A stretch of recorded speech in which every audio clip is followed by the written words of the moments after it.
میں قرآن کو مکمل کرتا تو وہ لوگ آ کر کے خرید کر کے لے جاتے۔ میں نے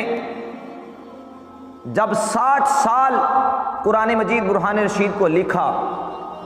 اور آپ کو پتہ ہے کہ پہلا دور جو ہوتا تھا جب ہاتھ سے لکھتے تھے تو قلم بنائی جاتی تھی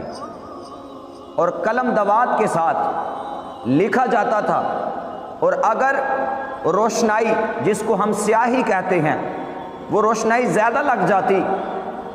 تو تختی کے اوپر لوگ جو ہیں تھوڑا سا پہلے زمانے کے تھوڑا سا پیچھے چلا جائیں تو اس تختی کے اوپر ریت پھینکتے یا سیاہی چوس ایک ورق ہوتا ہے وہ رکھتے، وہ سیاہی چوس لیتا۔ تو وہ بزرگ فرماتے ہیں جب میں قرآن لکھتا تھا اور جو لفظ جو حرف جس آیت پہ روشنائی زیادہ لگتی، بعد دفعہ مکھیاں آ کر وہ روشنائی چوستی، مکھیاں۔ تو ایک قرآن مجید میں ایک آیہ مقدسہ ایسی ہے جس کے کچھ الفاظ یہ ہیں وَلَا تَقْرَبُوا مَالَ الْيَتِيمِ، کہ تم یتیم کے مال کے پاس تک نہ جاؤ، یہ تمہارے لیے آگ ہے، تم نے یتیم کا مال نہیں کھانا،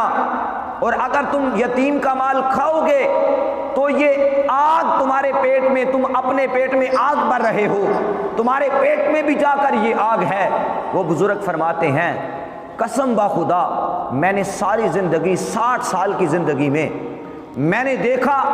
کہ مکھیاں کسی اور لفظ کے اوپر تو جا کر بیٹھ جاتی، لیکن ایک یہ جو آیہ مقدسہ ہے، ایک یہ جو آیت کا کچھ حصہ ہے جو یتیموں کے بارے میں رب کعبہ نے اعلان فرمایا ہے، وہ مکھیاں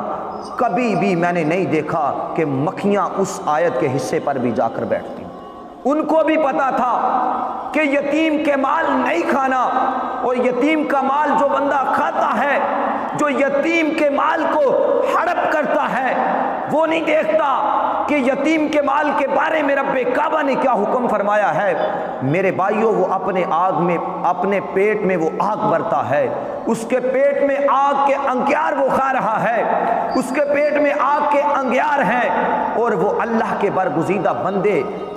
کتنے بڑے بڑے کام کر کے چلا گئے۔ وہ کہتے ہیں کہ میں نے کبھی یہ نہیں دیکھا، میں 60 سال قرآن لکھتا رہا، 60 قرآن پاک میں لکھے،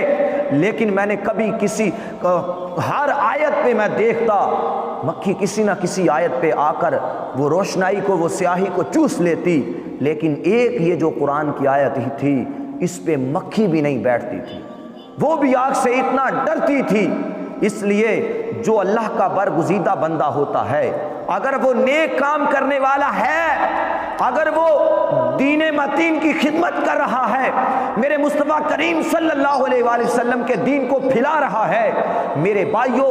اس کا ادب چرند و پرند بھی کرتے ہیں، ان کا اثر کیڑوں مکوڑوں پہ بھی ہوتا ہے، ان کا اثر صرف انسانوں پہ نہیں۔ آج ہماری تقریروں کے اندر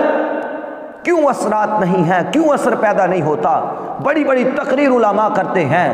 لیکن وجہ کیا ہے؟ صرف ہم اس پہ عمل نہیں کرتے۔ وہ بزرگ فرماتے ہیں کہ میں نے قرآن کو لکھا تو میں دیکھتا کیا ہوں کہ اس آیت پہ کبھی کوئی مکھی بھی نہیں بیٹھی۔